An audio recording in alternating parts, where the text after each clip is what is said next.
Muy buenos días, un día más se nos va colando de contrabando este lunes 25 de febrero de 2019. Bienvenidos a todos a La Brújula.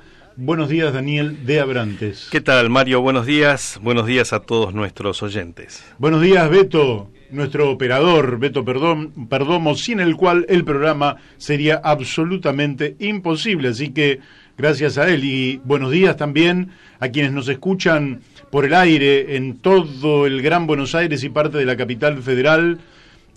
Buenos días a todos los que nos escuchan por las aplicaciones de los teléfonos celulares, a quienes nos escuchan por internet a lo largo y a lo ancho del país, a quienes nos escuchan por Radio Fénix de Corrientes en 92.1 megahertz, y nuestra amiga Mónica Colunga de allí, de Corrientes Capital, y también a quienes nos escuchan desde Mendoza por Radio La Paquita FM 88.9, Uspallata, Mendoza, zonas de alturas, zonas de el territorio de las eras, extraordinaria zona donde, bueno, guardo hermosos recuerdos de toda aquella zona de Mendoza y lógicamente que es la que todo turista transita cuando va de la Argentina a Santiago de Chile. Así que bienvenidos a todos. Hoy vamos a tener un programa, como siempre, nuestros programas son únicos e irrepetibles. Y vamos a básicamente hablar mucho sobre Venezuela, y después digo por qué. Y también vamos a tratar de comunicarnos con Patricio del Corro, del PTS, para preguntarles cómo anda la cuestión de la unidad, y qué tipo de unidad están planteando, y también en la misma dirección con Claudio Lozano. Y finalmente también vamos a tener un mensaje transmitido por Carlos Alberto Godoy, leyendo una carta que un intelectual entrerriano le hace al presidente Mauricio Macri. Espero que esa carta, que lógicamente difícilmente pueda llegar al presidente a través de nuestro programa La Brújula, pero que es una carta muy prudente, muy inteligente, donde le pide al presidente de la Argentina que no avance, dicha por alguien de Entre Ríos, un Entre Ríos que cuando fue la guerra contra el Paraguay, las tropas que había reunido Urquiza no querían avanzar contra sus hermanos de Paraguay, que resultó en una masacre esa guerra, donde prácticamente la alianza entre Brasil, Argentina y Uruguay dio por tierra prácticamente con toda la población paraguaya. Para no repetirla, desde esa autoridad moral nos van a leer una carta desde Entre Ríos, desde Paraná, Entre Ríos, para el presidente de la República. Así que vamos a tratar el tema de Venezuela. ¿Por qué, me preguntará, vamos a tratar el tema de Venezuela con todos los problemas que tenemos en la Argentina? Sí, pero ocurre que este lunes, ahora, no sé si en este momento o dentro de un ratito, se realizará en Bogotá un encuentro que puede considerarse clave para el futuro de lo que será la ofensiva para sacar del poder a Nicolás Maduro de Venezuela. Y será clave, además, porque allí no solo va Juan Guaidó, que pudo salir sin problemas de Venezuela, como un presidente autodesignado presidente, aunque lógicamente todos sabemos que ha sido designado por lo que los cables nos dicen hoy. Él se reúne con el vicepresidente de los Estados Unidos, Mike Pence.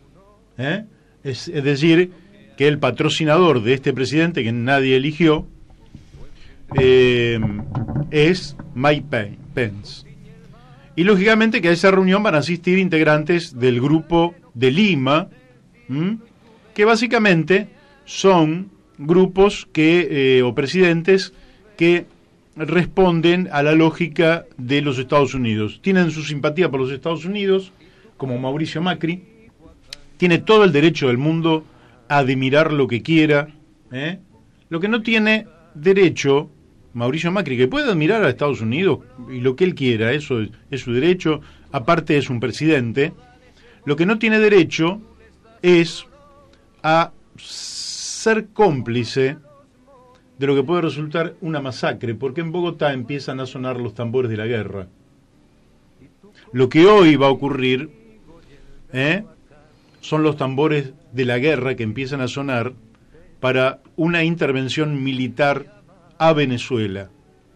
Y este programa, donde se han hecho muchas críticas al gobierno de Nicolás Maduro, lógicamente intenta no confundirse con las palabras.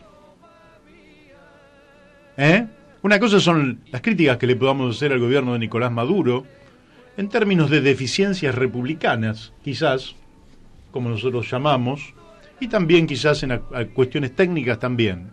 Pero no nos equivocamos.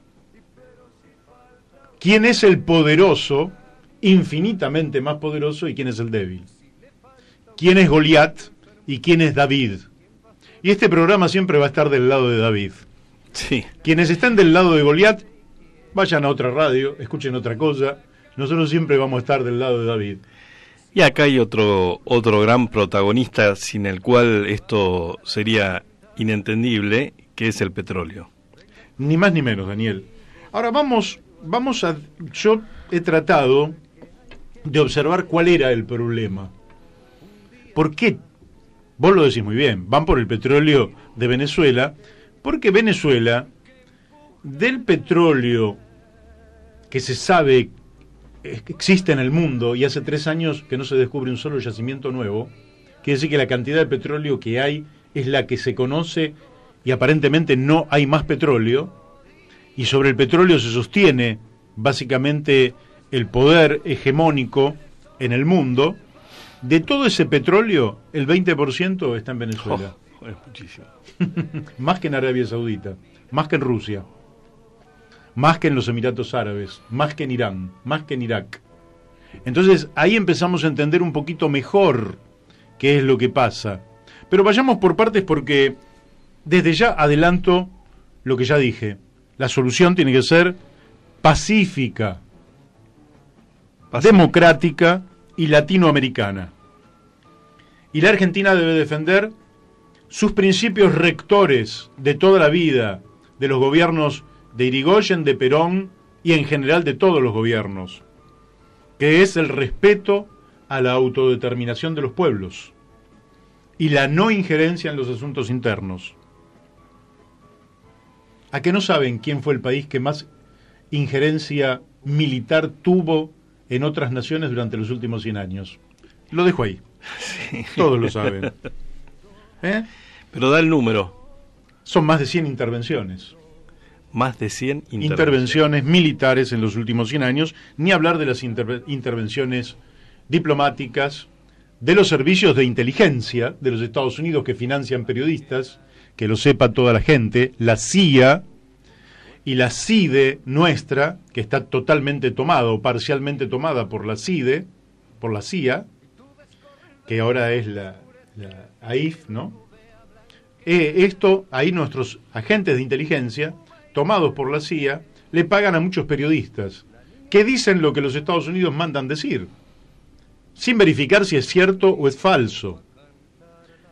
Entonces acá nosotros queremos humildemente decir algunas cosas que creo van a echar mucha luz sobre esta cuestión y van a echar luz sobre el tema de fondo. Sobre el tema de fondo. Entonces, ya sabemos que la cuestión es que Venezuela tiene un gobierno bolivariano, chavista, voy a decir esto nada más, y que quiere manejar ellos su petróleo y que no se lo manejen de afuera. Voy a decir esto por ahora.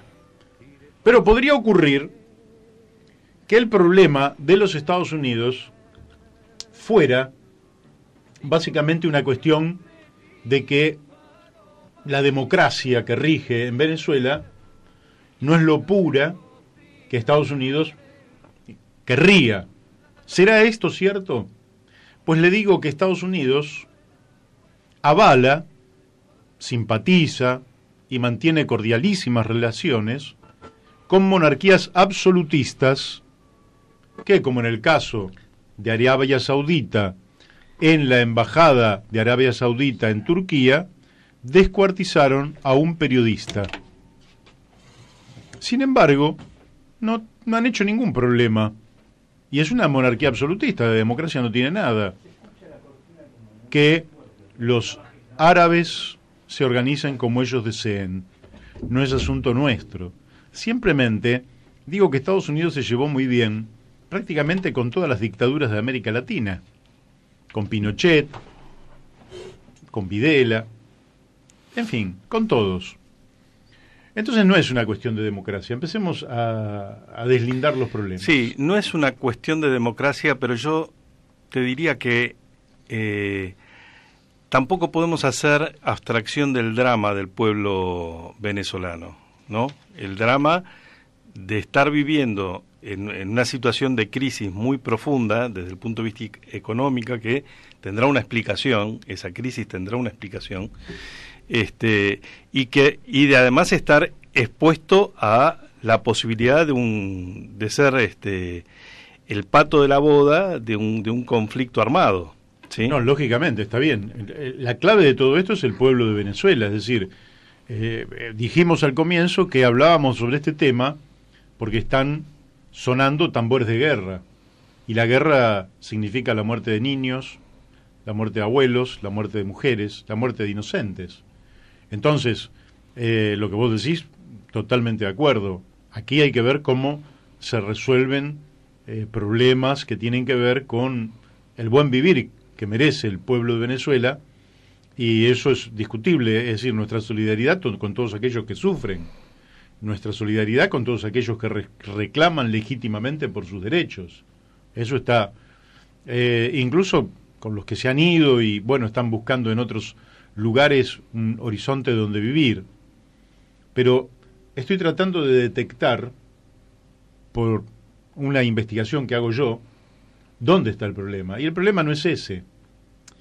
Si fuera ese el problema, les comento, si fuera ese el problema, Daniel, les voy a comentar que está muy bien que Estados Unidos se preocupe por los pobres de Venezuela que tienen mucho sufrimiento, pero quiero decirles, y para esta investigación no tomo palabras mías, sino del Banco Mundial, que básicamente conducen Estados Unidos, Europa y Japón.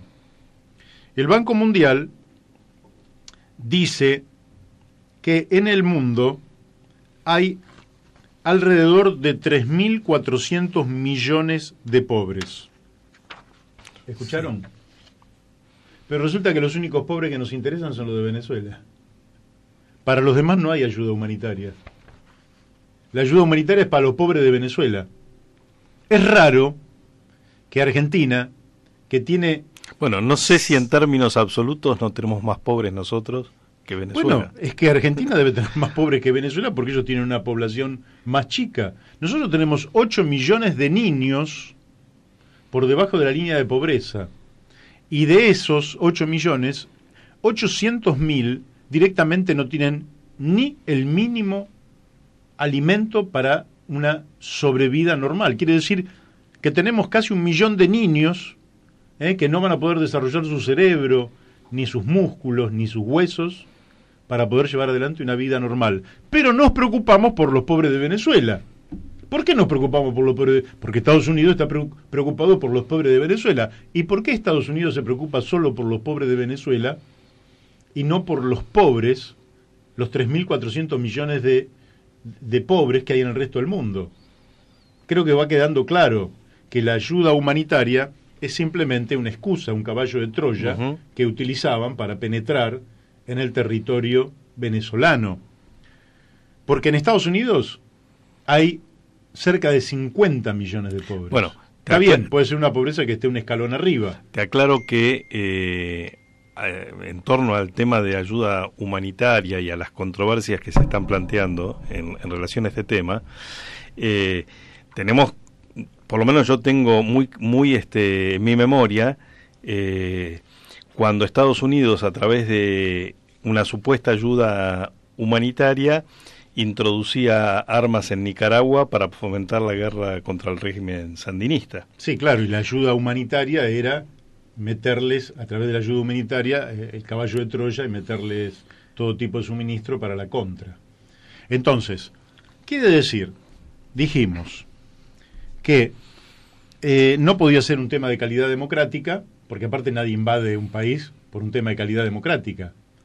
Por otra parte, recordemos que José Luis Rodríguez Zapatero fue observador en aquellas elecciones. Para los que no lo tienen presente, presidente de España por el Partido Socialista Obrero Español. Hubo otros observadores y dice que no hubo observaciones sustanciales. Quiere decir que no es la calidad democrática y tampoco son los pobres, porque en África podrían haber entregado mayor ayuda humanitaria que en la propia Venezuela y no lo han hecho. Y en África hay quienes pasan situación peor. No es ni la calidad democrática ni el sufrimiento de los venezolanos, que no les interesa demasiado, digámoslo. Ya conocemos a Estados Unidos cómo estranguló la economía durante el gobierno de Salvador Allende, para después, lógicamente, desestabilizarlo y echarlo del poder. ¿Qué es lo que está haciendo ahora en una injerencia? ¿Qué otra cosa puede ser? Puede ser que la guerra comercial con China los esté precipitando. Y puede ser porque hay una guerra comercial muy fuerte con China que se está dando en un contexto donde, quieras o no, se está disputando la hegemonía del mundo. Quieran o no los actores, China y Estados Unidos están disputando la hegemonía en el mundo. Ahí nos enteramos hoy que los chinos, para el ferrocarril Roca, nos van a dar un crédito de 236 millones de dólares en la Argentina. Los chinos son los chinos. No hablamos hoy de China, simplemente decimos que son un actor que está discutiendo la hegemonía de Estados Unidos en el mundo y los está sobrepasando en áreas estratégicas como, por ejemplo, comunicaciones y todo lo que es la microingeniería electrónica, además de todo lo que tiene que ver con la carrera aeroespacial y la tecnología para utilizar más allá de los límites de la estratosfera, podríamos decir, donde también hay una guerra. Esto puede ser parte, claramente. ¿Por qué? Porque apropiarse de aquellos recursos energéticos como es el petróleo podría darle a Estados Unidos un plus y no tener rebeldes en el patio trasero de su casa. Podría ser, no digo qué es, pero también podría ocurrir, Daniel, que el tema es que está surgiendo en Estados Unidos un nuevo socialismo. Y esto lo dicen las agencias norteamericanas, donde Bernie Sanders, a quien pretendieron que desconociera el gobierno de Maduro y no lo hizo, Bernie Sanders, socialista, podría ganar las elecciones de los Estados Unidos del 2020, con lo cual para la élite que ha concentrado las riquezas del mundo durante los últimos años, puede ser realmente una muy mala noticia.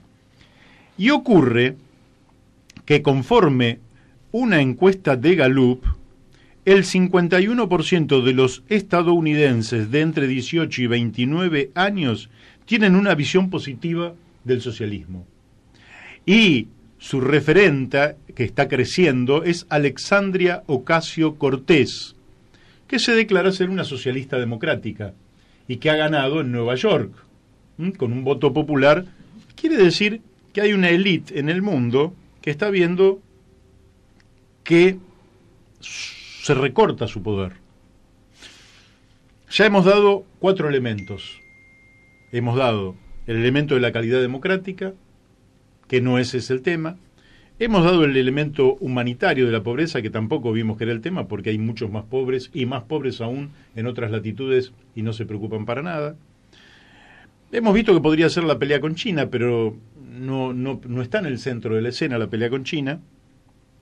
Y podría ser la aparición en los propios Estados Unidos de una izquierda democrática, socialista, juvenil, nueva, que quiere perfeccionar la democracia, que los puede desalojar del poder, será en el 2020, será en el 2024, pero en algún momento los va a desalojar del poder. Pero tampoco creemos que ese sea el tema de fondo. Ahora les voy a decir lo que para mí es el tema de fondo. El tema de fondo y esto es una conclusión mía, o sea, ustedes pueden no compartirla, pero es una conclusión mía. Pero estoy seguro que mucha gente lo va a entender. A Estados Unidos no le gusta cómo vota el pueblo venezolano. Esta es la cuestión de fondo. A Estados Unidos no le gusta cómo vota el pueblo venezolano. Estados Unidos tiene todo el derecho del mundo a que no le guste cómo vota el pueblo venezolano. Lo que no tiene derecho es a pasar por arriba esa voluntad. Estados Unidos puede decirle al pueblo venezolano, miren qué bien vivirían si fueran como nosotros. Se lo puede decir. Lo que no tiene derecho es a una injerencia en los asuntos internos de Venezuela. Estados Unidos se puede sentir el pueblo elegido, porque esto viene desde 1776, que se sienten el pueblo elegido con derechos para sobreponerse a cualquier pueblo. Esto le ha pasado al Imperio Romano también, ¿verdad? Y suele suceder. Le pasó a Hitler, que se sentía con derecho de avasallar a otros pueblos. Se puede sentir, pero es un derecho que no tiene. Y como Naciones Unidas no le dio la razón a Estados Unidos, está buscando juntar estos 14 países de América, que no son la mayoría tampoco, faltan actores muy protagónicos, pero dado que lograron ganar Argentina con Macri, Chile con Piñera, Brasil con Bolsonaro y otros, bueno, con eso quieren dar el statu quo para que estos tambores de guerra puedan pasar a la acción. ¿Y por qué digo? ¿Por qué digo que lo que no le gusta es cómo vota el pueblo? Porque si ustedes toman papel y lápiz, o simplemente van a internet y quieren revisar, y van para atrás cómo eran las elecciones en Venezuela, nos vamos a encontrar que en 1993 hubo elecciones a presidente en Venezuela. El chavismo virtualmente no existía, a pesar de que Chávez había intentado un golpe en el 92, prácticamente no existía. Entonces, en el año 1993, las elecciones en Venezuela no son obligatorias. Quiere decir, el voto. El voto no es obligatorio, de manera que, si usted no quiere ir a votar, no va a votar, es optativo. Usted puede ir o no ir. En aquel momento votaron 5.800.000 personas y ganó Rafael Caldera con 1.710.000 votos. Con 1.710.000 votos, Rafael Caldera fue presidente de Venezuela entre 1993 y 1998. ¿Qué pasó en 1998? Bueno, el oficialismo organizó la elección. Pero en esa oportunidad se presentó Hugo Chávez y fue más gente a votar. De manera que Chávez sacó más del doble de los votos de lo que había sacado Rafael Caldera que en 1993. De 1.700.000 que había sacado Caldera, él sacó 3.673.000 votos. Más del doble. ¿Y qué pasó con Chávez en el gobierno?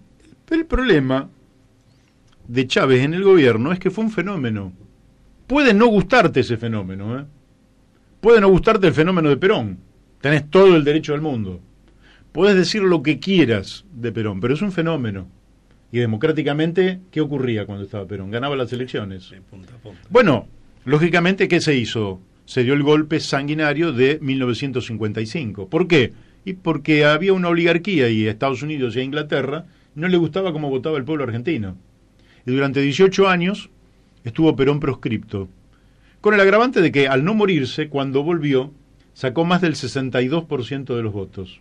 Lógicamente que no les gustaba cómo votaba el pueblo argentino y dieron el golpe del 76. ¿Correcto? No les gusta. Y acá está la clave. No les gusta cómo vota el pueblo de Venezuela. Y ahora voy a los números. Si Chávez sacó en 1998 3.673.000 votos, en 2006 Chávez sacó 7.300.000 votos.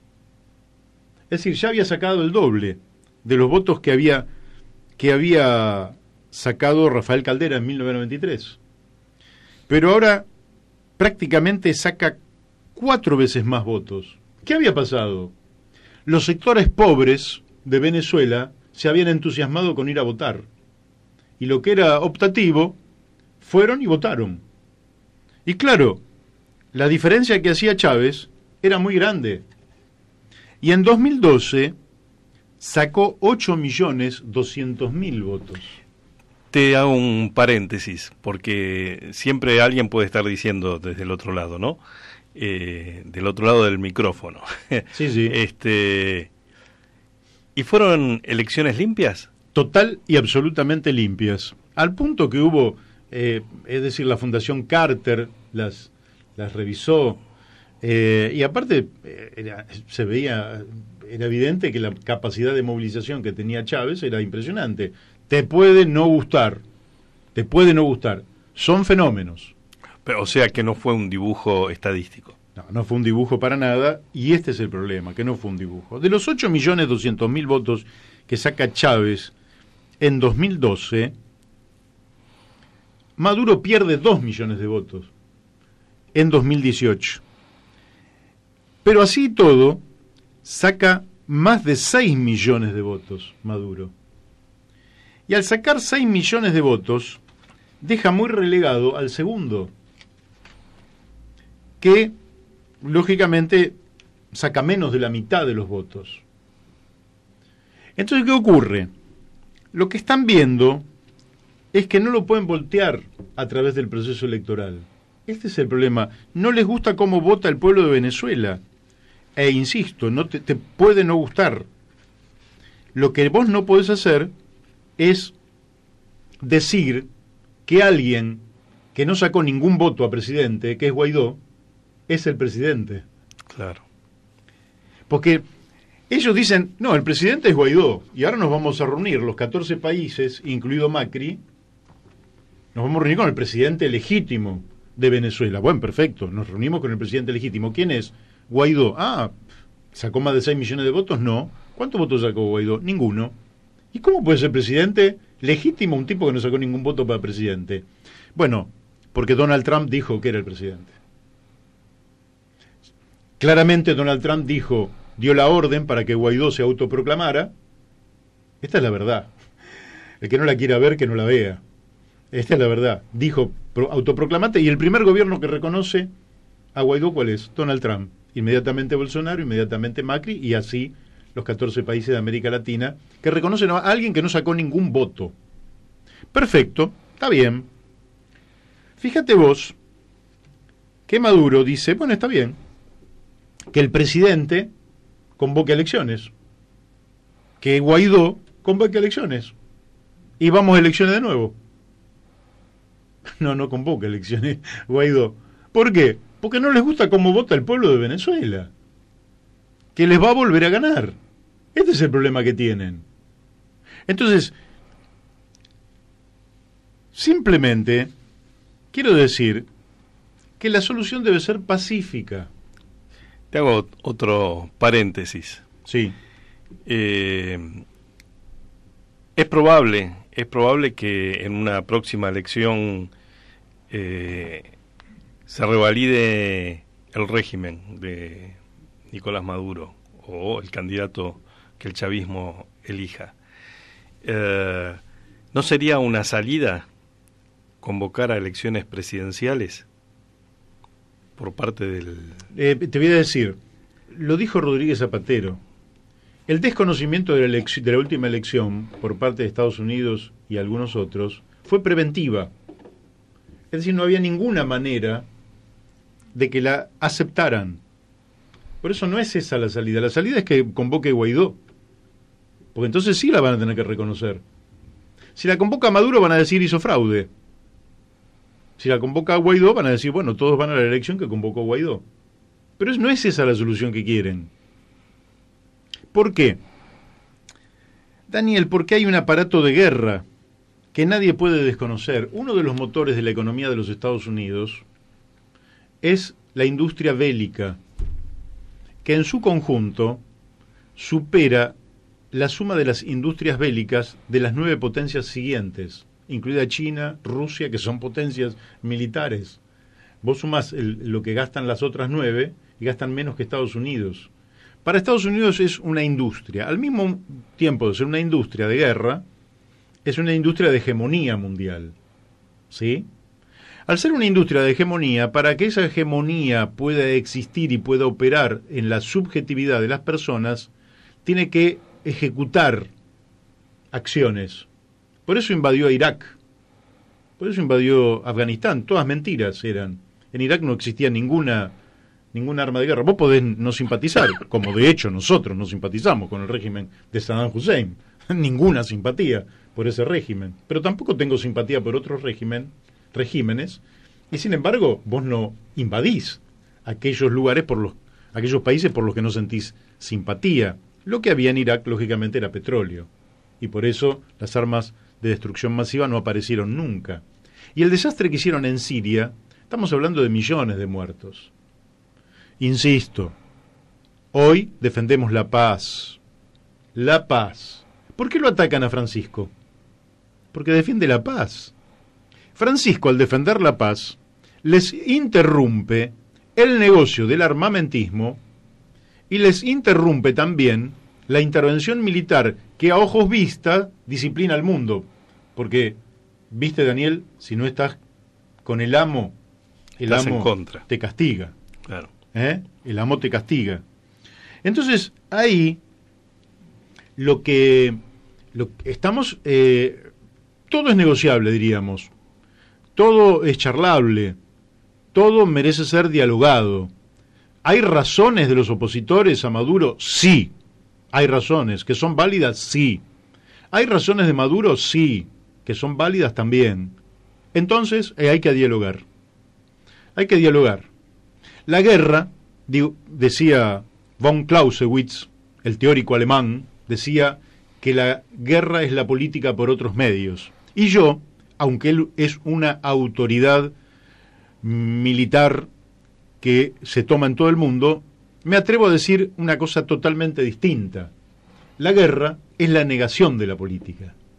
La política es la solución de los problemas de toda índole a través del diálogo, el ejercicio de la democracia y el despertar de la inteligencia.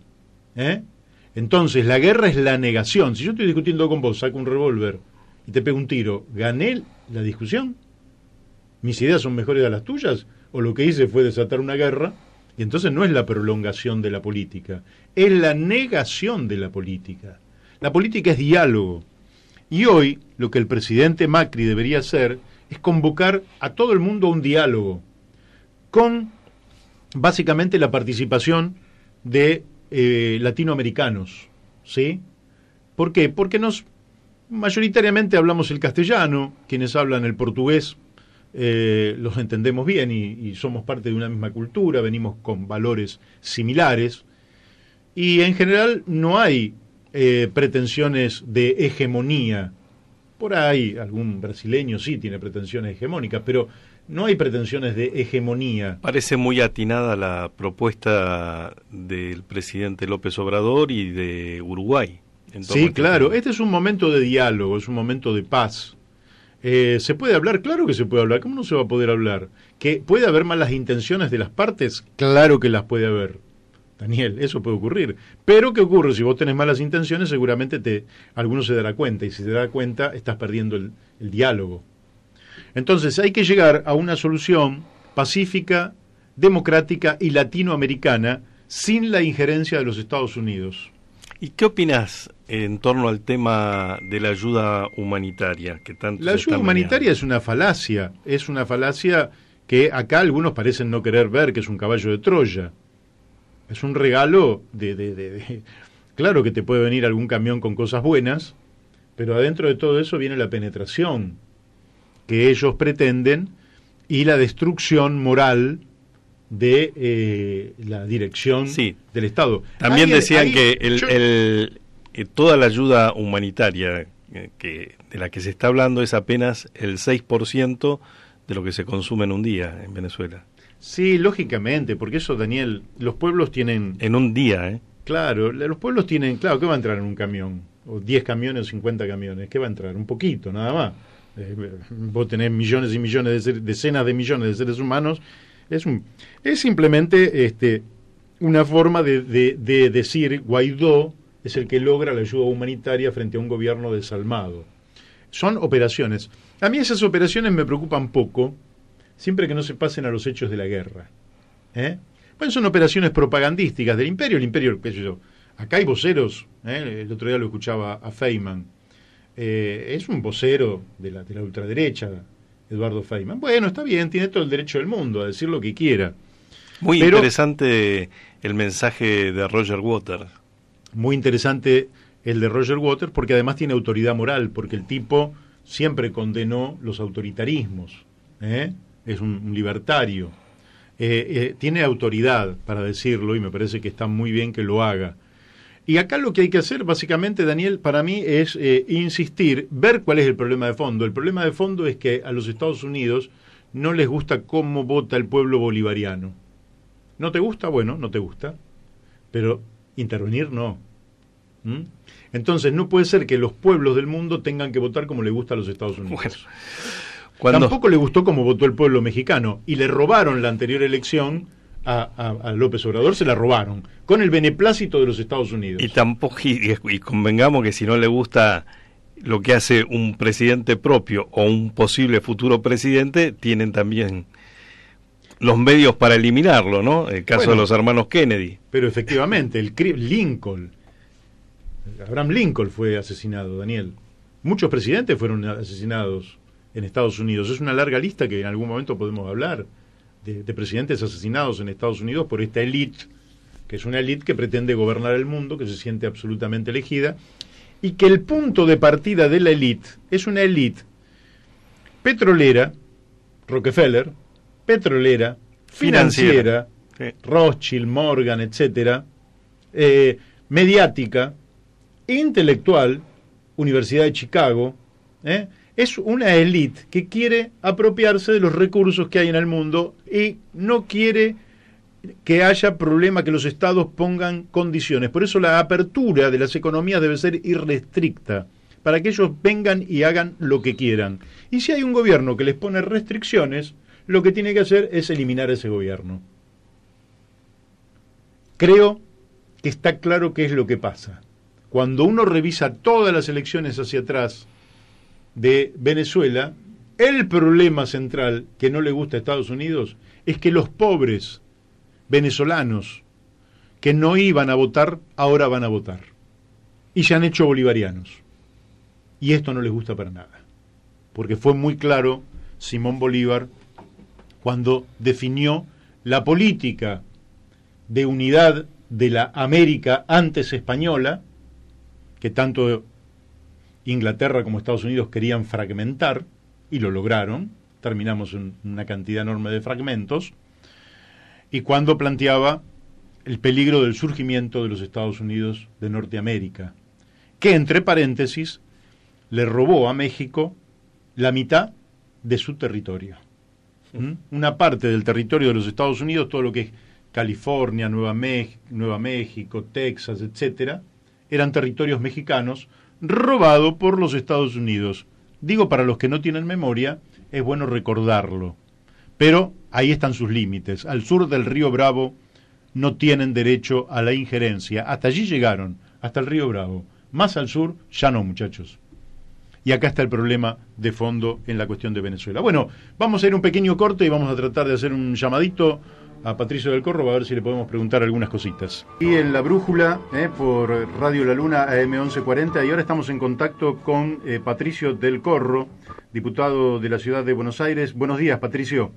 Hola, ¿qué tal? Buenos días, ¿cómo están todos? Bien, bien. Bueno, además sos hombre del PTS en el FIT, ¿verdad? Es decir, del Partido de los Trabajadores Socialistas en el Frente de Izquierda y los Trabajadores. Así es. Bien, perfecto. Bueno, desde esta pertenencia yo te quería preguntar, porque en estos días están saliendo muchas declaraciones en torno a la unidad. Por ejemplo, hoy la Unidad Popular, el partido de Víctor de Genaro, Hugo Godoy, Claudio Lozano, hacen una declaración en torno a una amplia unidad. Ustedes también, y yo he hablado aquí, te lo comento, con Ramal, he hablado con Cristian Castillo, bueno, también he hablado con Vilma Ripoll, y les he preguntado los alcances de la unidad. Ustedes desde el FIT, ¿cuáles serían los alcances, las condiciones, lo que están pensando, hasta dónde piensan avanzar en el 2019 en torno a esta consigna que corre mucho, pero que a veces no queda perfectamente delimitada? Claro, sí. Mira, en primer lugar, desde el PTS, el año pasado hemos hecho un llamado a todos los partidos de izquierda anticapitalista que han mantenido una posición coherente durante todo este tiempo, empezando por los partidos que integramos el Frente Izquierda, a conformar un partido unificado de la izquierda en Argentina. Este planteo partió porque, bueno, vemos que el saqueo que está realizando el gobierno de Macri con el FMI ya se está notando brutalmente en las calles, pero no opinamos que sea el final de su plan, sino que opinamos que quieren ir por mucho más. Esto se muestra en los lugares donde el FMI ha podido llevar adelante todos sus planes de ajuste, como Grecia, por ejemplo, en Europa, y bueno, frente a eso la izquierda cómo se prepara. En ese sentido, este año a nadie se escapa, que es un año electoral, y nosotros hemos venido también planteando al resto de los compañeros del Frente de Izquierda que es necesario tener una actitud expansiva de lo que es hoy el Frente de Izquierda, que creo que es una gran conquista, porque desde el 2011 existe el Frente de Izquierda, hemos mantenido la unidad, hemos actuado siempre en común con las distintas fuerzas entre los grandes hechos de la política nacional. Esto se ha notado en el Congreso, en las legislaturas y en las calles también. Y bueno, ahora estamos haciendo un llamado para empezar a compañeros como Zamora y otras fuerzas de izquierda a discutir cómo encarar juntos este año. Muchas veces nos encontramos en las calles, en las facultades, en los lugares de trabajo peleando juntos, pero bueno, pensamos que en lo electoral también tenemos que ir en ese sentido. Bien. Ustedes, digamos, esa convocatoria, te hago preguntas, vos me contestás lógicamente como crees más convenientes. Allí había gente del Frente, de Izquierda al Frente, digamos, que era el MST y el Nuevo Más, por un lado. Está Autodeterminación y Libertad, que efectivamente de Luis Zamora, que vos decís que la unidad con ellos podría resultar. Después hay sectores como el Partido Socialista Auténtico o la Unidad Popular que transitaron por Proyecto Sur. Y hay otros sectores. ¿Ustedes están convocando a un diálogo a quiénes? ¿Autodeterminación y Libertad nada más o también a otros sectores que por ahí también a mí se me escapan? No, en principio sí, porque también les hemos planteado discutir, avanzar sobre la discusión de un partido unificado de la izquierda en Argentina. Nosotros sí, por ejemplo, los compañeros del MAS también se lo hemos planteado en distintas oportunidades, desde la fundación del FIT. En ese momento ellos, optaron por no integrarlos, pero nos parece que es necesario dar una discusión. Después, con el resto de las fuerzas que vos mencionabas, hemos tenido más diferencias en muchos casos. Por eso cuando hablamos de la conformación de un partido, nosotros no lo veíamos como una opción inmediata, porque hemos tenido, tenemos concepciones distintas en muchos casos. Claro. Vos nombrabas los sistemas de alianza que se han manejado durante estos años, lo cual para nosotros,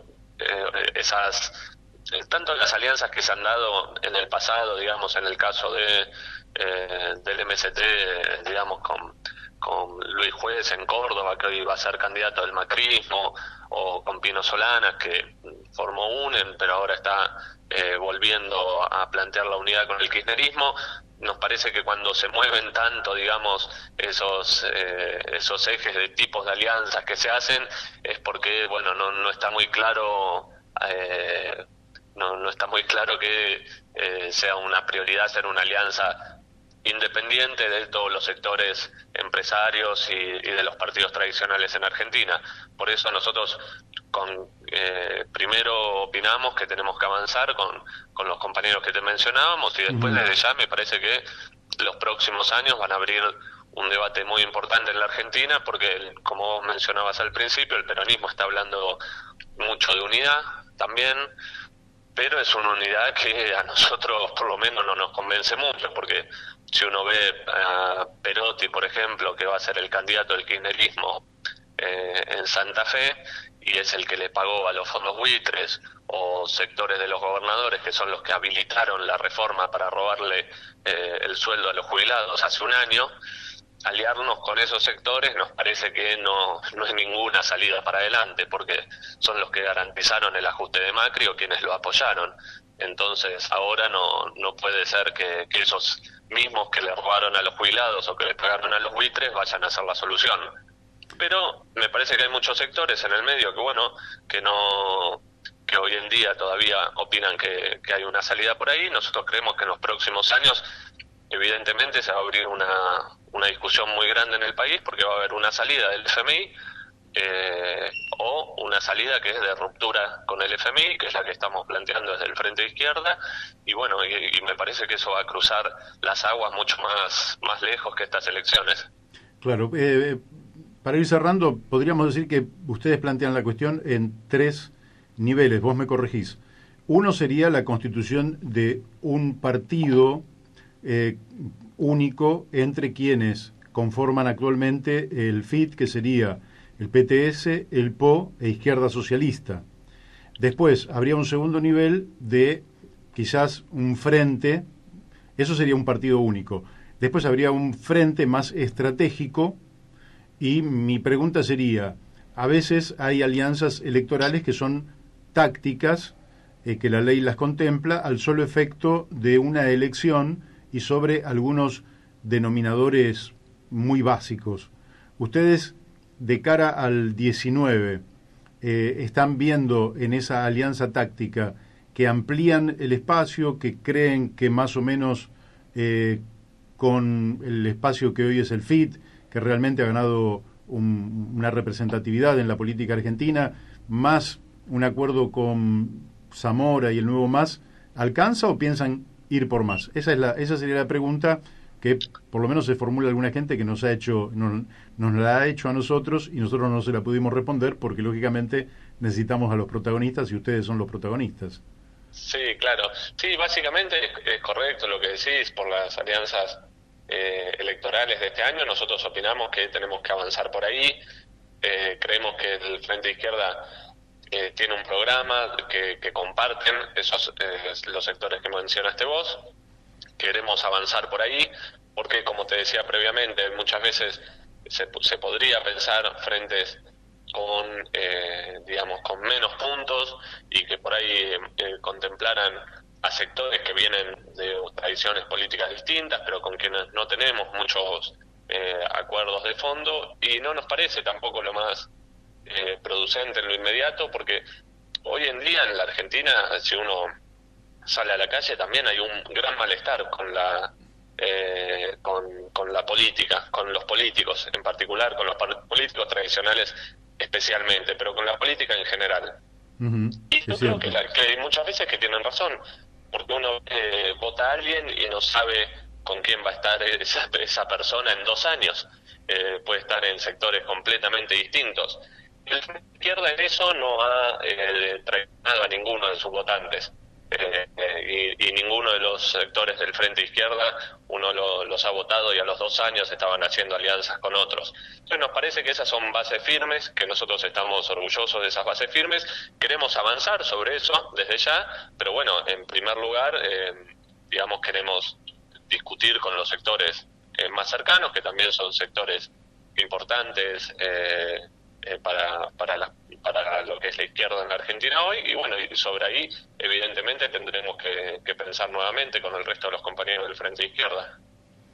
Bien, y la última, y no lo tomes para nada como chicana, porque Guillermo Moreno ha dicho que la izquierda debería votar en una segunda vuelta al candidato del peronismo.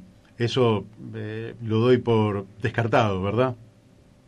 Sí, mira, nosotros me parece que en principio es una trampa que se intenta instalar desde el gobierno y desde muchos sectores de la oposición, que las elecciones van a ser simplemente un balotaje.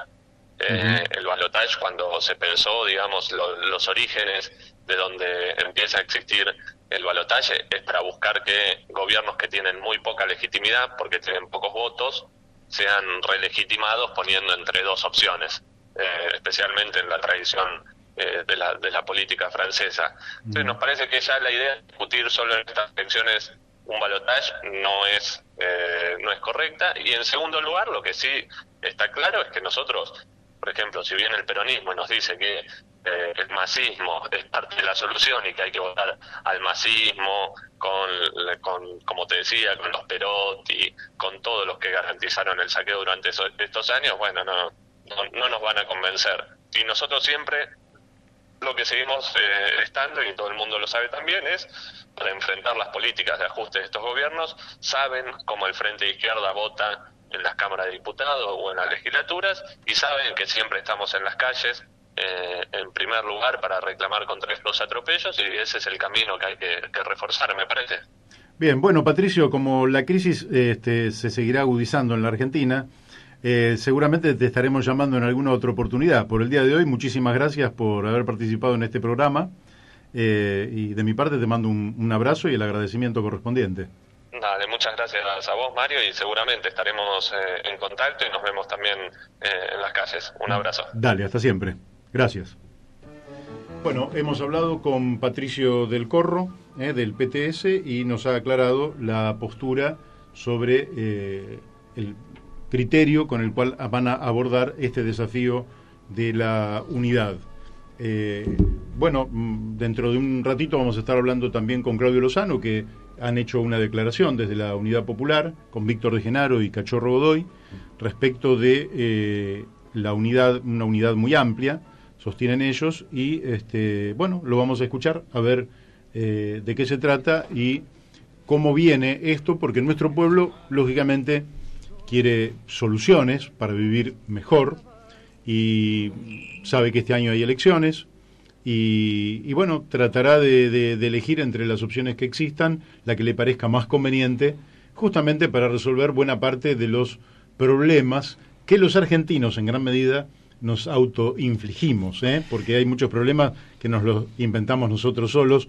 Le podemos achacar a los gobiernos, pero es cierto, rigurosamente cierto, pero también a los gobiernos los elegimos nosotros.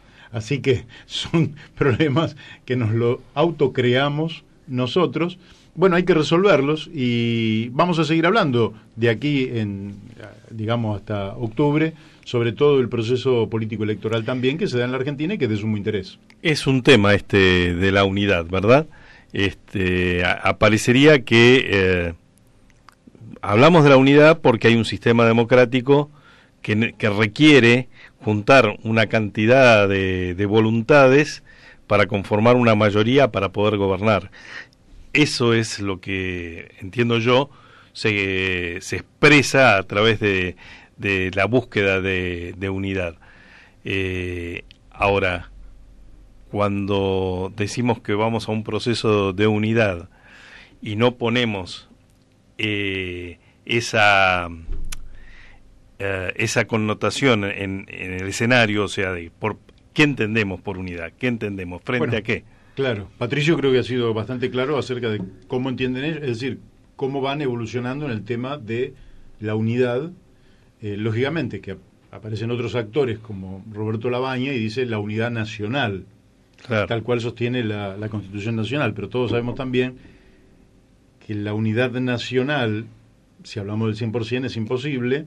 ¿Y qué unidad nacional estamos hablando? Bueno, en algún momento también vamos a hablar con sectores allegados a Roberto Labaña y le vamos a preguntar también por la unidad. Hoy, Patricio del Corro, y dentro de un ratito Claudio Lozano. Así que, Beto, vamos a la tanda de noticias y propaganda de la radio. Hola, buen día, Claudio. Estamos al aire, así que te digo por las dudas. Buenos días, ¿cómo andás? ¿Qué tal? Buen día, Mario. ¿Cómo estás? Muy bien. Te llamo, Claudio, porque hoy he leído una resolución que ha tomado usted desde la Unidad Popular en torno a una suerte de convocatoria o animar, estimular o avanzar en una amplia unidad.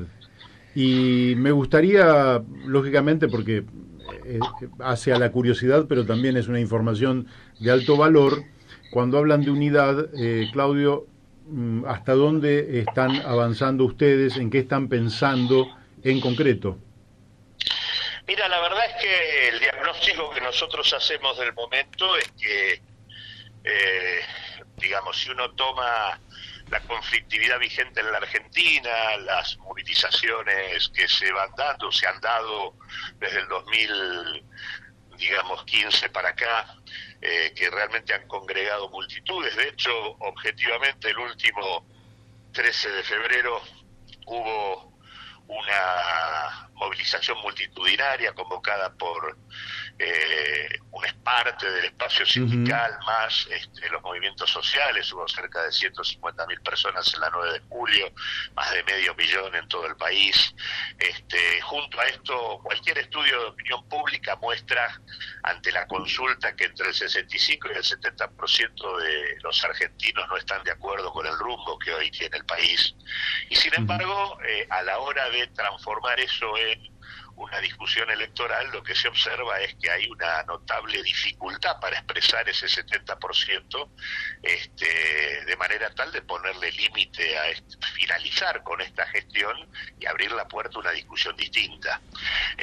La verdad que en ese sentido creemos que el sistema político dominante no está dando una respuesta adecuada, y en ese marco nosotros creemos que es indispensable agotar todas las instancias para la construcción de una paso amplia, democrática, sin piso, que permita que los distintos matices que hoy conviven en la oposición puedan dirimir democráticamente su representación, y en ese marco mostrar una voluntad de construir un piso que le dé lugar a un futuro gobierno para transitar un camino distinto.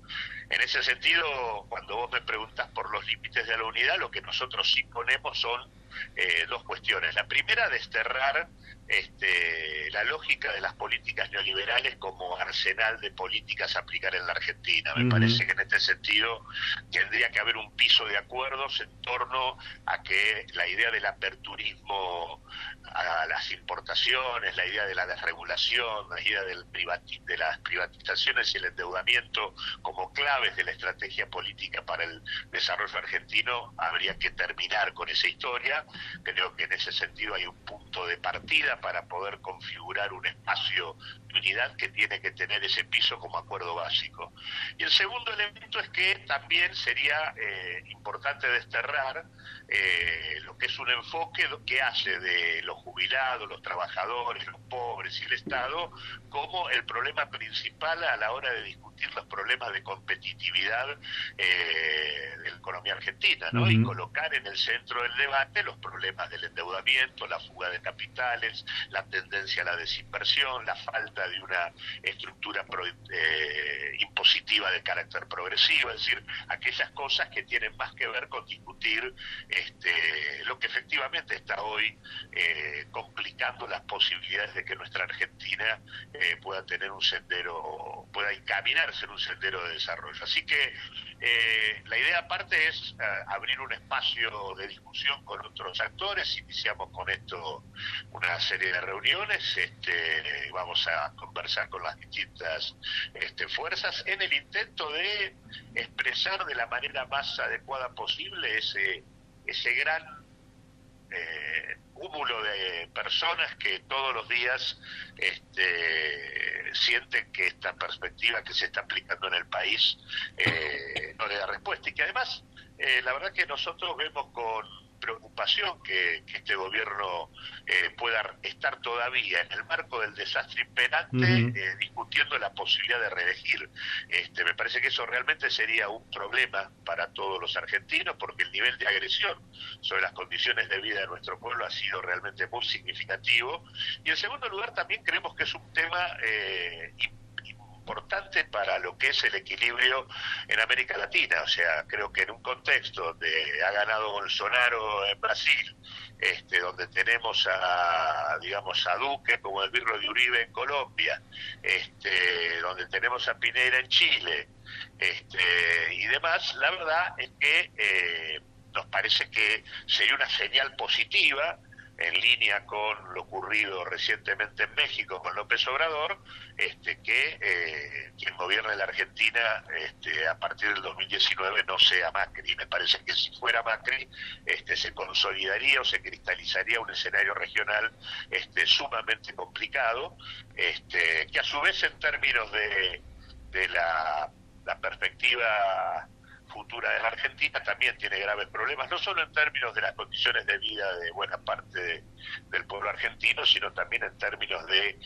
que están afectados nuestros recursos naturales, nuestra soberanía sobre ellos, las propias condiciones de integridad territorial, habida en cuenta de que este gobierno no ha tenido problema, por ejemplo, en abrir el territorio a la incorporación de bases humanitarias de los Estados Unidos, y ciertamente es un gobierno que parece colocarnos en una suerte de vaivén, en donde por un lado estamos subordinados geopolíticamente a los intereses de una potencia declinante como los Estados Unidos, y por otro lado subordinados en términos económicos y financieros también a una potencia emergente como China, digamos, ¿no? Y tenemos dentro de nuestro país base china, base americana y demás, la Argentina boyando en el medio sin política propia, ¿no? Bueno, todo lo que tiene que ver con la descripción de la realidad me parece que ha sido absolutamente claro. Sí, avanzando un poquito sobre la pregunta original, hay un par de cuestiones. Una, hemos hablado hace un ratito con Patricio del Corro, del PTS, FIT, y ellos básicamente definen que le han planteado a la izquierda socialista y al Partido Obrero constituirse como partido único, y que su política de alianzas estaría llegando, por lo menos en esta etapa, a autodeterminación y libertad de Luis Zamora y el nuevo MAS. No más allí de aquello, porque quiero interpretar lo que nos dijo, van a privilegiar la coherencia de lo que ellos vienen haciendo desde el 2011, pero hasta ahí llega. Lógicamente que desde nuestra visión con eso no alcanza para los grandes objetivos que vos has planteado, pero no parecerían dispuestos a ninguna otra unidad mayor. Luego hay sectores que están convocando también a la unidad, como Roberto Labaña, que habla de una gran unidad nacional, por ejemplo, y donde, bueno, se ha reunido ahí Lifchitz con Labaña, en fin, han hecho este encuentro en San Juan este fin de semana. Hay sectores del kirchnerismo que están convocando también a la unidad, el propio Pino, que está llamando a participar todos en unas PASO. ¿Cómo imaginás vos, aunque todavía tengan que hacer una ronda de diálogo, que podría ser el espectro que podría asumir esta participación para este tipo de frente que compulsaría o un acuerdo político o en las PASO el problema de las candidaturas? Mira, yo creo que, yendo por partes, yo creo que efectivamente hay sectores que durante toda la experiencia de estos años han alimentado desde el Partido Justicialista cierta convivencia y convalidación de las políticas del gobierno, y que ciertamente han incorporado como parte de su estrategia discursiva cierto aval a las políticas neoliberales. Me parece que esto es muy claro en sectores que hoy transitan por lo que se denomina el peronismo federal. Creo que en ese sentido quien con más claridad expresa esa suerte de ayornamiento liberal del justicialismo es el caso del gobernador de Salta, Ortubey, quien, por ejemplo, en la reunión reciente con el Fondo Monetario Internacional prácticamente los corrió por derecha, por decirlo de alguna manera, a los funcionarios del organismo internacional. Más que un candidato a presidente parecía alguien dispuesto a ser parte del staff del organismo para auditar a la Argentina. Así que en ese sentido creo que ahí hay problema, que creo que es difícil que ese tipo de actores puedan coincidir con lo que te decía antes, es el piso básico que debería tener un acuerdo de esta naturaleza. En segundo lugar, a mí el planteo que hace el FIT, yo puedo entenderlo. Me parece que si uno piensa en una gran paso, es la verdad que a mí nosotros de hecho creemos que ellos deberían ser parte, aunque obviamente sé que tienen esa decisión que vos planteás, porque el que existe una gran paso opositora sobre la base de un piso de unidad que sea el rechazo a las políticas neoliberales, no quita que el bloque de izquierda pueda tener una presencia propia. Claro. Todo lo contrario, o sea, en realidad la PASO lo que permitiría, si es una PASO democrática, que no tenga piso, que permita que las diferentes opciones puedan expresarse y en función de los votos que logren tener representación, eso no le quitaría sentido a la presencia de un bloque fuerte, que en mi opinión debería ser no solo de izquierda, sino también de centro izquierda común, para no solo armar un espacio amplio que pueda estar en condiciones de desplazar al macrismo, que a mí me parece que lo que se pierde en alguna de las planteos de los sectores de izquierda es la importancia que tiene esto. Yo no percibo que el pueblo argentino pueda avanzar en su discusión respecto a la construcción de una sociedad diferente si Macri no pierde. Claro. Me parece que si Macri gana, las condiciones que vamos a tener en términos del desarrollo de la organización y de los sectores populares para confrontar con lo que viene, va a ser de mayor debilidad, no de mayor fortaleza.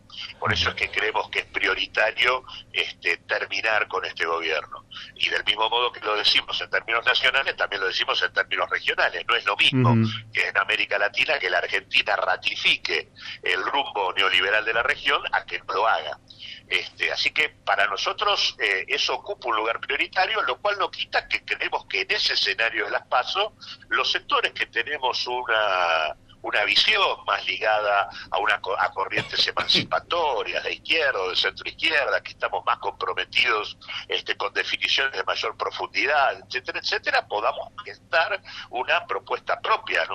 Nadie pierde identidad por ser parte de una gran paso opositora que le ponga límite a lo que es esta agresión permanente sobre las condiciones de vida del pueblo argentino. Es una suerte de autodefensa colectiva lo que en todo caso se está planteando, un piso para comenzar a discutir la transición o un rumbo que tiene que ser distinto. Así que en ese sentido es que van nuestras apreciaciones, y obviamente nosotros no estamos en condiciones de ponerle bolilla negra a nadie. Lo que sí estamos es abiertos a una discusión que, como te digo, coloque el piso en esto. Las políticas neoliberales en la Argentina es la tercera vez que tropezamos con la misma piedra en nuestro país. Fue en la dictadura el primer caso, fue en los 90 el segundo, estamos en la tercera experiencia. Todas han conducido a la misma situación, y creemos que es importante desterrarlas del futuro de lo que es la Argentina para pensar una estrategia distinta. En ese marco después todos sabemos que hay matices pero creemos que se puede enhebrar un acuerdo de transición en torno a algunos ejes.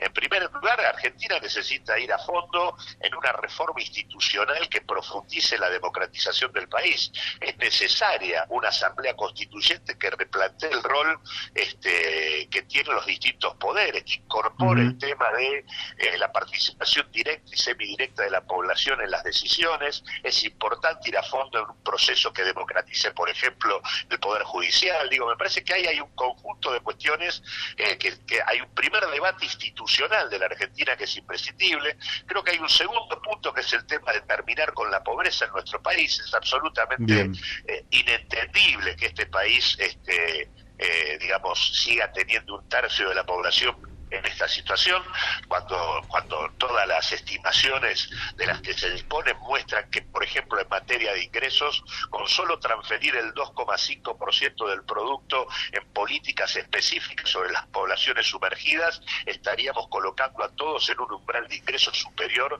a la línea de pobreza. No estamos hablando de magnitudes exorbitantes, estamos hablando de cuestiones absolutamente factibles.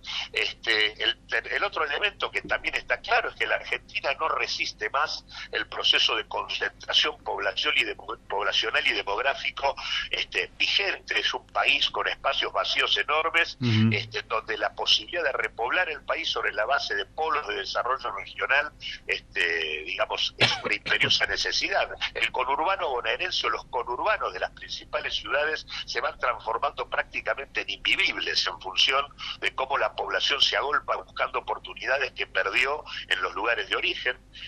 Me parece que esa es otra línea de discusión que necesitamos, y esas dos líneas, por terminar con la pobreza y repoblar la Argentina, actúan como una suerte de acicate para pensar una reforma productiva que ponga en discusión un esquema extractivista hoy vigente, que no solo es limitado en términos de inserción internacional, de aumento de la productividad, de garantía de distribución del ingreso, sino que también es fuertemente preocupante por sus impactos negativos en materia ambiental, con los impactos incluso en términos de deterioro de la salud de la población y demás, y me refiero con esto en particular al privilegio absoluto de el agronegocio a nivel del desarrollo agrario, el predominio sojero. Me refiero con esto al tema del impacto deleterio en términos ambientales del fracking y la minería a cielo abierto. Me parece que hay temas que son claves para poner en la discusión y que me parece que son los que, en el marco de esa unidad que tenga la prioridad de desplazar este gobierno, hay que ir instalando y debatiendo, ¿no? Bien, y hay una demanda social también por la honestidad pública, la ética pública, que supongo que la estás considerando también como un tema central a la hora de la construcción de esta unidad. Mirá, cuando hablo de reforma institucional involucro la problemática de la corrupción del sistema institucional como una de las claves. Me parece que en ese punto es bueno deshojar de alguna forma lo que es esa palabra corrupción, para mostrar que detrás de eso se dan distintas cuestiones, ¿no? Una cosa es el enriquecimiento ilícito de funcionarios que aprovechan en términos de beneficio personal el lugar que ocupan en el funcionariado. Otra cosa es un tema que me parece corroe la democracia, no solo en la Argentina, sino a nivel regional, que es el tema del financiamiento ilegal de la política, que por cierto hoy está puesto a la luz del día en lo que es la famosa causa de los cuadernos, con independencia de si esta causa es una operación de inteligencia de tal o cual terminal. Lo cierto es que lo que sí está mostrando es la combinación entre la cartelización de la obra pública, la expansión de los grupos empresarios locales y el financiamiento del sistema político. Y me parece que los temas de la cartelización de la obra pública, el tema del financiamiento ilegal de la política, merecen otra discusión, que no es una discusión de carácter penal, sino que es una discusión eminentemente política, que tiene que ver con una reforma política en profundidad, que no pasa, por lo menos para nosotros, por blanquear el aporte empresarial. Me parece que hay que discutirlo de otra manera, pero por eso para nosotros la problemática de la corrupción está claro que merece un lugar, entendiendo que debe discutirse en una perspectiva de mayor amplitud que la cuestión exclusivamente penal, porque la verdad que la cartelización de la obra pública y la cuestión del financiamiento ilegal de la política no solo restringe esto a un determinado sector de la vida política, sino que está extendido de manera dominante en buena parte del sistema político institucional del país. Bueno, Claudio, ha sido absolutamente claro. Te agradezco muchísimo la amabilidad que has tenido de salir por aquí, por este programa La Brújula. Seguramente ustedes iniciarán una ronda de diálogo y, lógicamente, más adelante te volveremos a llamar y molestar para que nos cuentes cómo anda todo eso.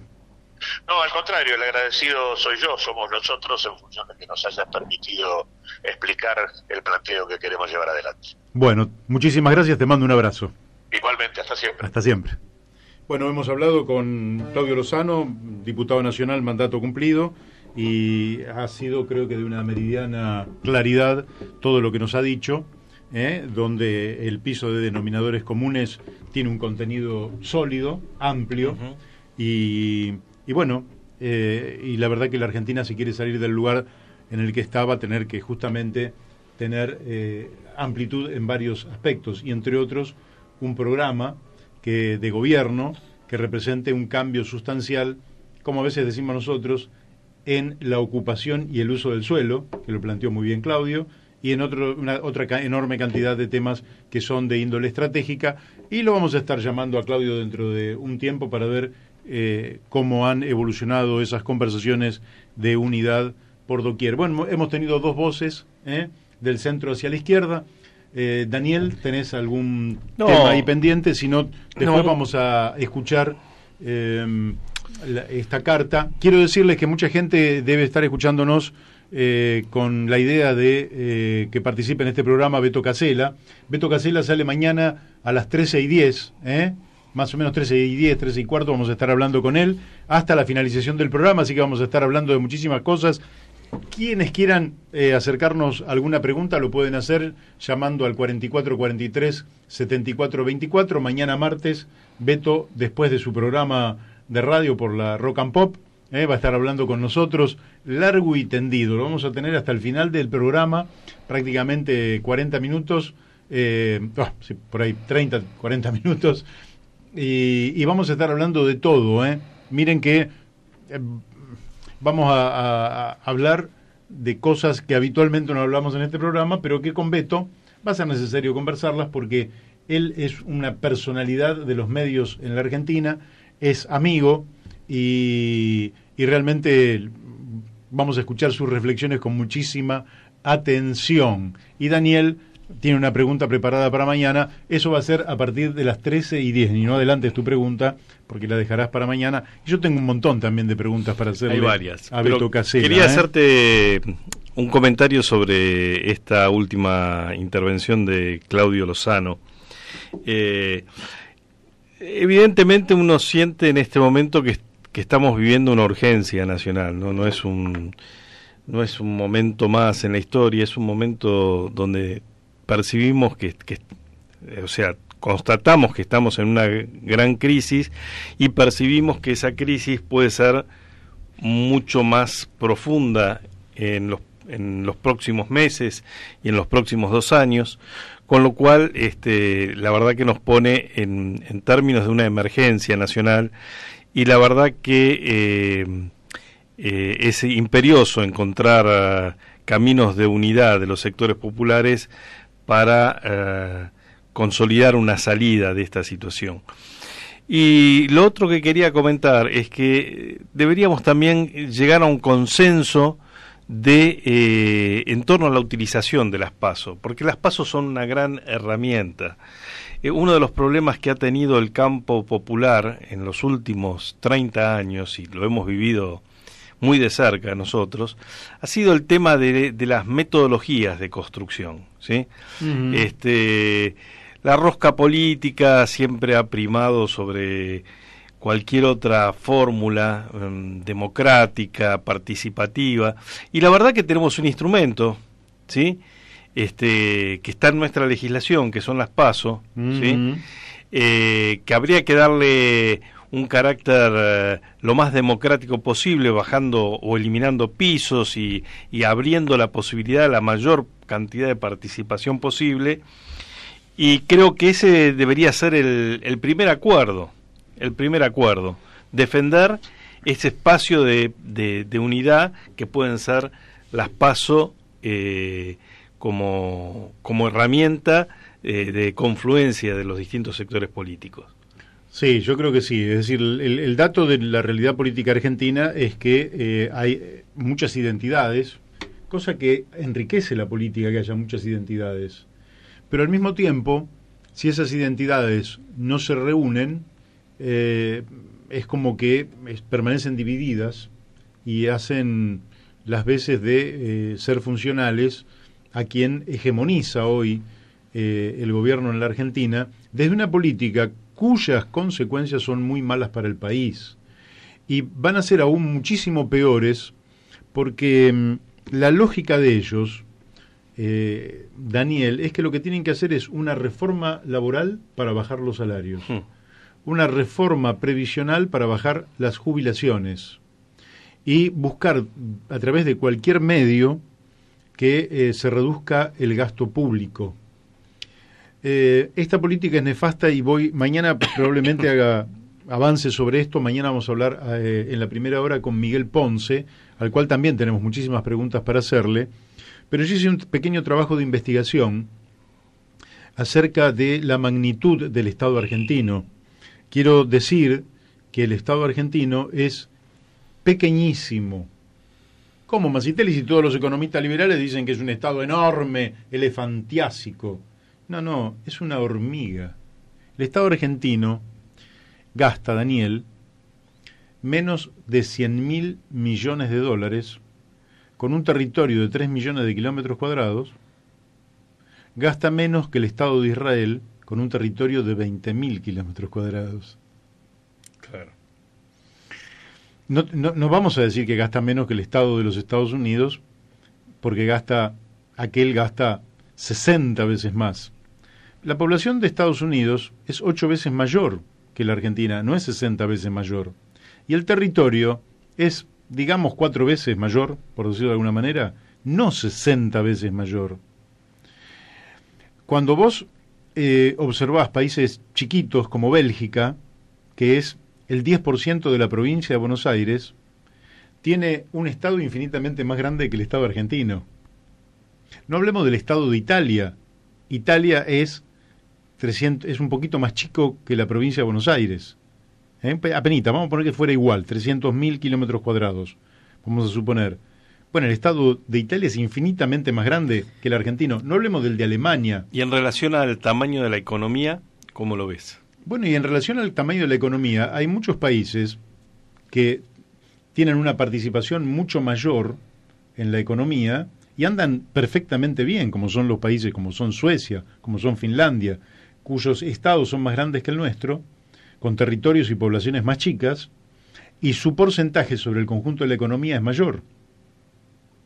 Con lo cual, nosotros estamos bajo una catarata de mentiras liberales.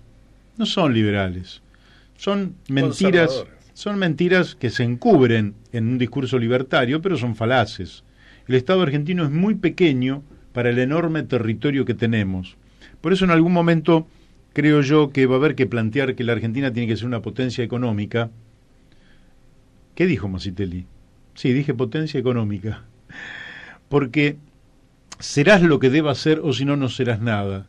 Y la octava geografía del mundo, con las cuantiosas riquezas que tiene esa geografía, con las riquezas marítimas que tiene la Argentina, no podemos no ser potencia económica.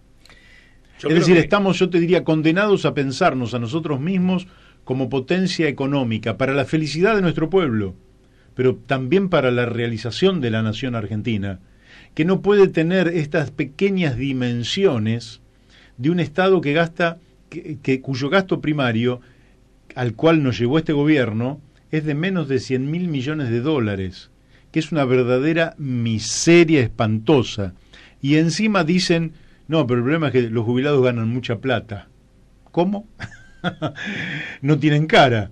No tienen cara. ¿Cómo que ganan mucha plata los jubilados? No, porque dice Kachanowski, no, hay 20 millones de personas que cobran cheque del Estado y somos apenas 8 millones los que trabajamos y aportamos para ese Estado. Falso eso.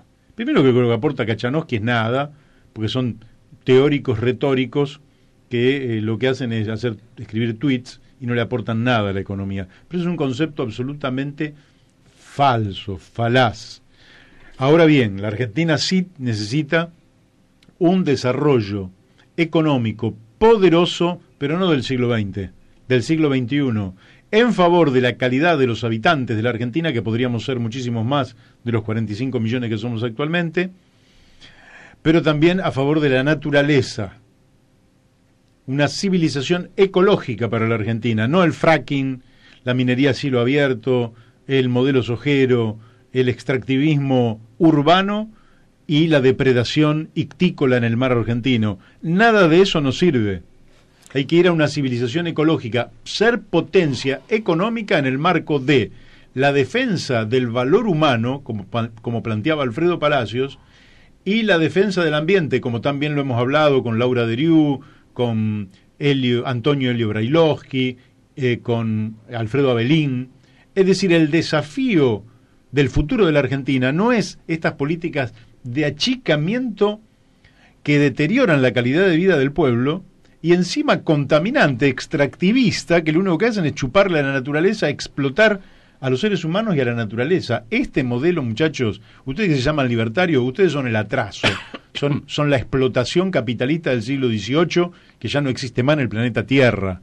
Eso se terminó. Estamos en el siglo XXI, en el marco de una revolución tecnológica impresionante que debemos aprovechar para hacer de la Argentina un país maravilloso. Y eso se puede hacer en 10, 20 años. Lógicamente hay que tener claridad para poder hacerlo, hay que tener un programa, hay que sostener los planes, y lógicamente que van a venir del norte las grandes empresas y dicen, no, ustedes muchachos están para ser proveedores de materias primas, ustedes no están para ser una gran nación. Lo dijo Henry Kissinger, hay que evitar el desarrollo de las naciones de América del Sur, porque necesitamos sus recursos naturales para nuestro desarrollo. Bueno, ese es un problema de ellos. Bueno, también es un problema nuestro. Pero nosotros necesitamos las riquezas que tenemos, cuantiosas, para el desarrollo de un modelo civilizatorio que tenga dos pilares fundamentales: la defensa de la dignidad, del valor humano, y la defensa de la naturaleza. Así que esa es la enorme diferencia. Y seguimos, voy a pasar un tramo hasta donde nos dé el cuero, porque es muy larga la carta, esperemos que se entienda, pero como es una carta por la paz en Venezuela, y está hecha, como les decía, por un intelectual entrerriano, con la autoridad que tienen los entrerrianos, y que es leída por Carlos Alberto Godoy, y todo lo que es por la paz, bienvenido a este programa. Lo que es la guerra a nosotros no nos va. Nosotros venimos por el humanismo y no por el belicismo. Queremos el entendimiento y el diálogo y no la crispación y la violencia. Así que vamos a escuchar a nuestro Mario, amigo. Te saludo y te voy a leer una carta abierta al presidente Macri para que recule en Venezuela. Ese es el título de una carta de nuestro amigo y compañero Tirso Fiorotto, periodista de Paraná, importante periodista de Paraná, que a la vez es miembro, también nosotros somos miembros de la Junta Viayala por los Pueblos Libres.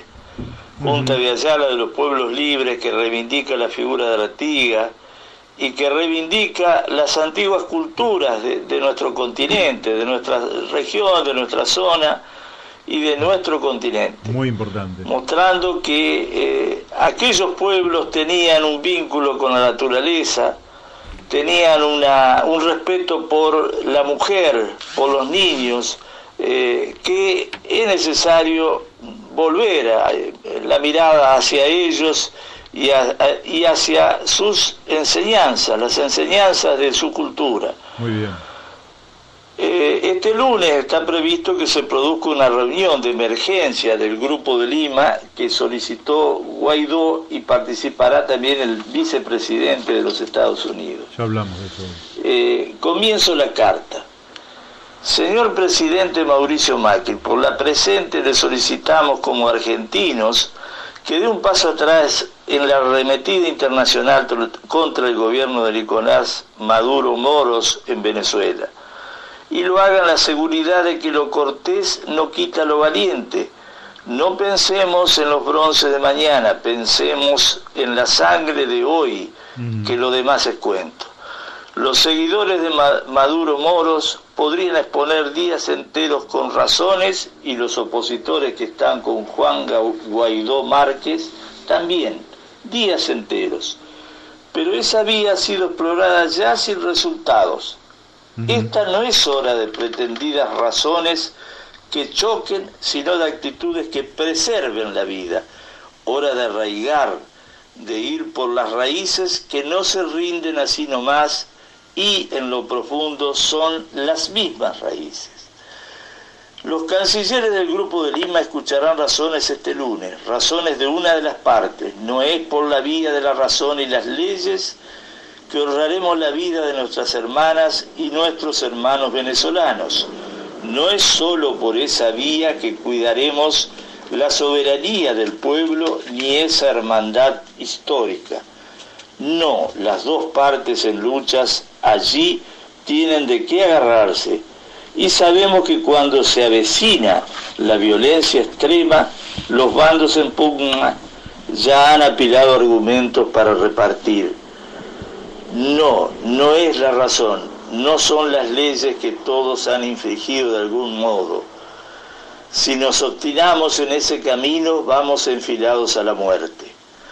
Aquí tenemos milenarias tradiciones de hermandad para poner en práctica y condiciones extras para la mirada larga que cultivamos en 500 años de resistencia y más de un atropello en que nuestro Estado fue victimario. Presidente Macri, no ignore la virtud de recular.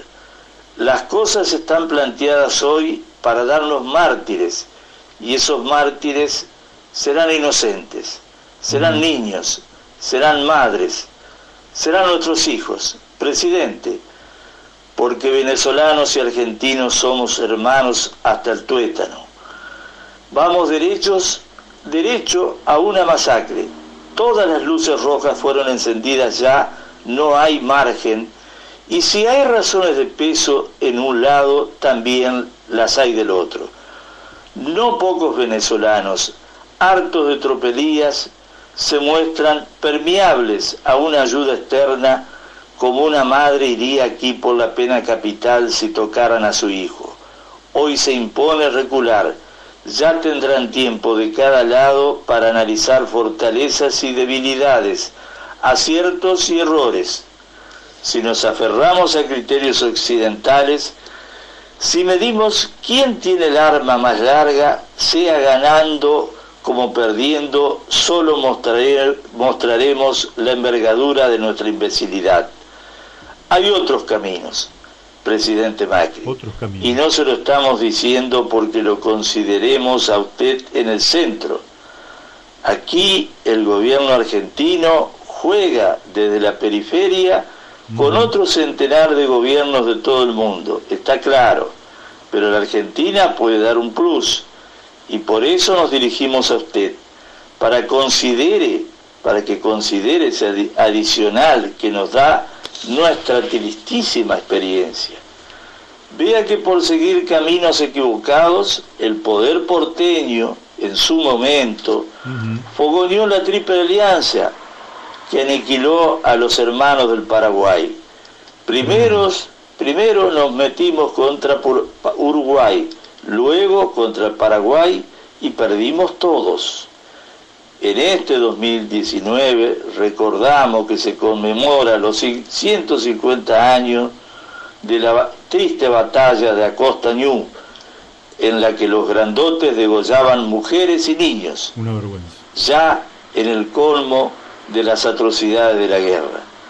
Terrible. Un prócer argentino diría entonces: era preciso purgar la tierra de toda esa excrescencia humana, raza perdida de cuyo contagio hay que librarse. Terrible. Pero es hora ya de curarnos de ese y de otros racismos.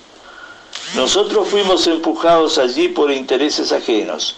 Los entrerrianos, como otros provincianos, nos resistimos en los desbandes de Basualdo y Toledo.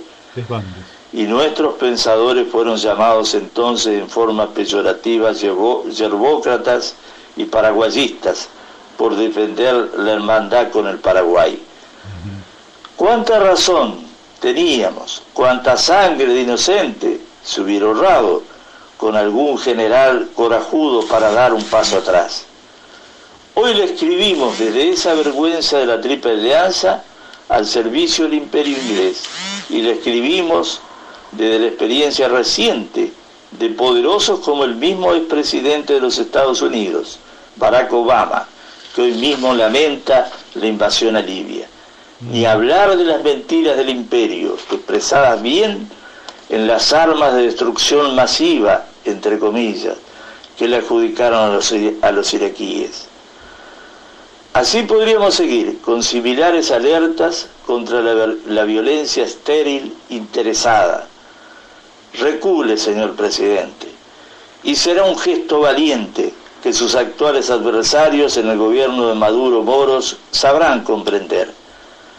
Hay caminos de paz, los hay, y no están muy a la vista porque la paz no les conviene a los poderosos que le venden armas al mundo. En el litoral le llamamos rueda de mate al diálogo sincero, en presencia del espíritu de nuestros antepasados que nos llama a lo auténtico, a la palabra. Los hermanos mapuche dicen Coyán al Parlamento con sus rituales para asegurar el cumplimiento de una palabra. Con nuestros pueblos antiguos y vigentes sabemos que para superar un conflicto de esta magnitud, todos tenemos que ganar. Si uno gana y el otro pierde, todos perdemos. Vayamos al consenso, señor presidente. Consenso. Está ahí. Solo hay que limpiar las cáscaras. No compremos las cuentitas de colores y espejitos de aquellos que le abren la puerta a la guerra y sus negocios. Ya los conocimos cuando nos plantamos para masacrarnos hace poco con los hermanos chilenos. Demoremos un rato las soluciones. Dejemos que las energías se expresen. Olvidemos por un instante nuestros orgullos sectoriales, nuestras razones que parecen indestructibles y no lo son. Veamos la virtud de retroceder un paso, pero no ahogar al otro. La estrategia de ahogar al otro puede dar resultado en lo inmediato. ¿Quién sabe? Pero tan al borde de un baño de sangre que conviene tomar aliento, contar hasta 10, hasta 1000. Recular tiene sus riesgos, pero el atropello los multiplica. No estamos subestimando la complejidad del asunto, nada de eso. Cuando más de un general ya traza su poemita en el mapa, más de un petrolero huele en el aire y manda cargar barrenas, y más de un macho desenvaina. Los hermanos del sur andamos hoy como aquella vaca que presiente la suerte del becerro y no sabe qué hacer. ¿Qué daríamos por salir del entuerto y volver a cantar con Simón Díaz? Por ser los arroyitos que lleven flores por el amanecer, flores de vida, por recuperar esa malla que tejieron por siglos las comunidades, no este Estado, y menos el capital. Sin embargo, un aviso de sismo nos sacude desde Venezuela y nos agarra sin respuestas. De ahí esta carta por la virtud de recular, que distender no es huir, es aflojar nomás para que entre aire. La primera victoria del colonialismo es el derramamiento de sangre entre hermanos. Si usted encabezara una movida por la rueda de mate, por el Coyán, entraría en otros riesgos. Es cierto, cualquiera que se juegue recibirá más recriminaciones que aplausos, pero calibre la dignidad que ganaríamos.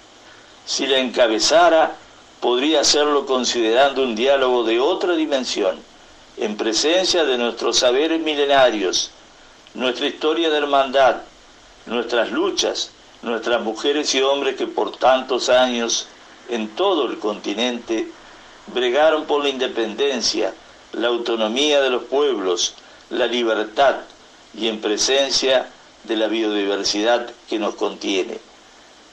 Camine usted un día, 2 días, camine con su adversario de ocasión y advertirá la suma de intereses ajenos que nos está empujando el desastre, a la vez que advertirá el espacio de intersección, de confluencia que estamos malgastando.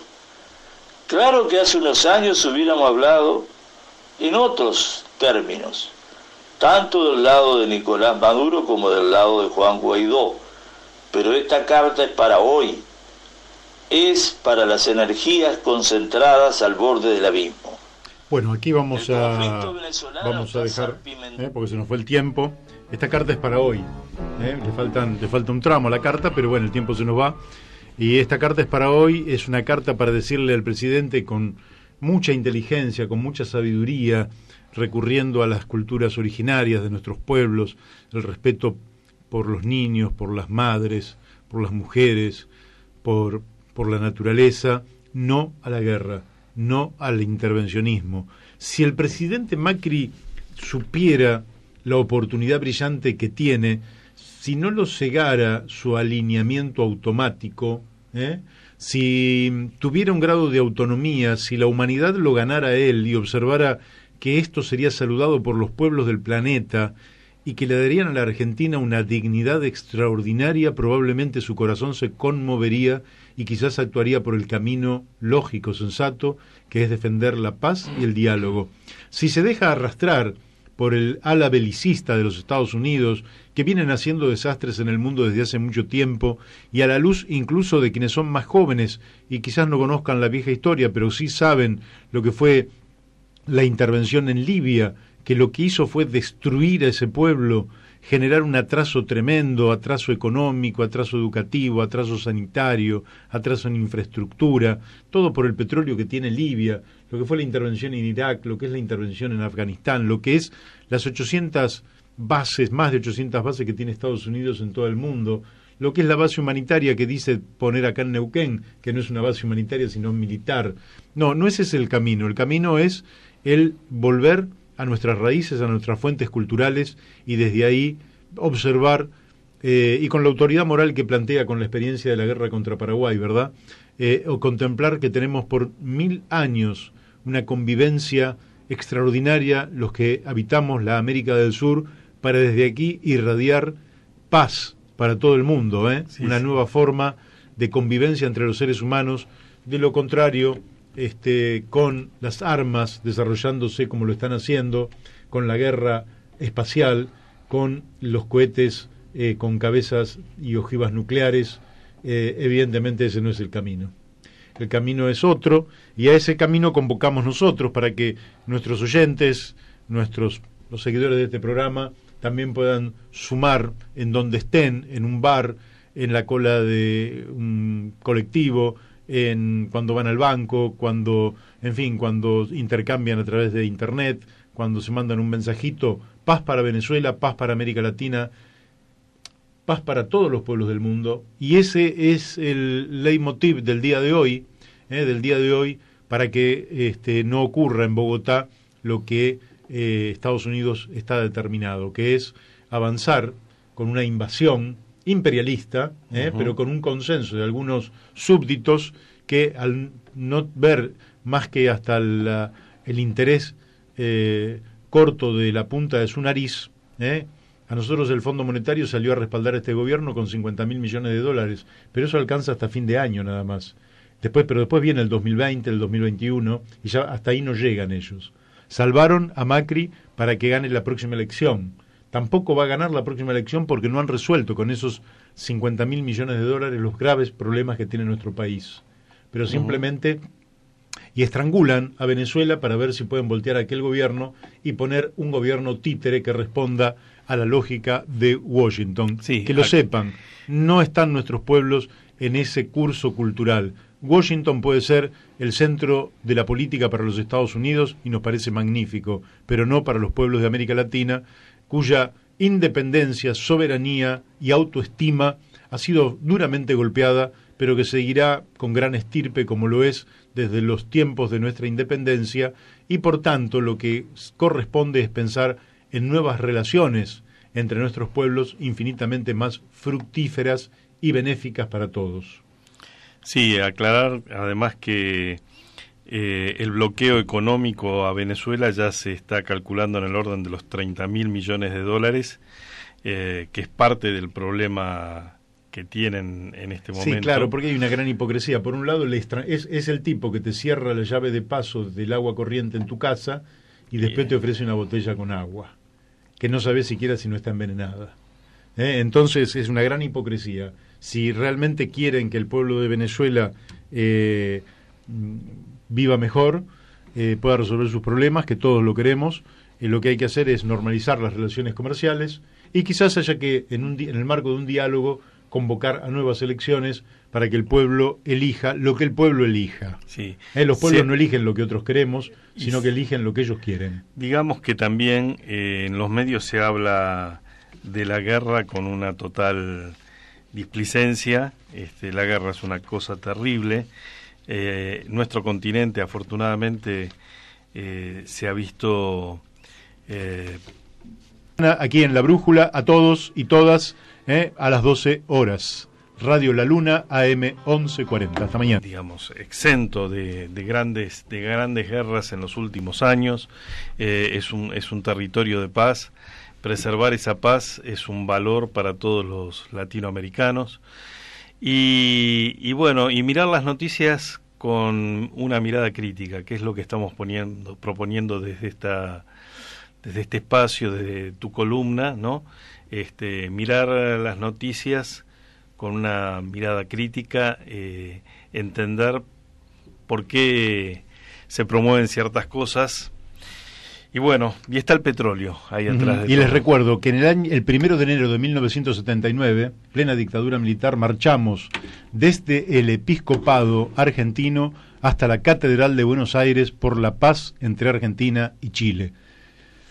Estoy orgulloso de haber marchado junto a Daniel y todas las juventudes políticas porque preservamos la paz entre dos pueblos hermanos. Así que mañana nos estamos encontrando aquí a las 12 horas y mañana vamos a tener en la primera hora a Miguel Ponce hablando de economía y en la segunda hora hablando con Beto Casella, nuestro amigo Beto Casella de acá de Aedo, al que queremos tanto y con el cual vamos a hablar de cosas, espero que menos densas de las que hemos hablado hoy. Los espero mañana.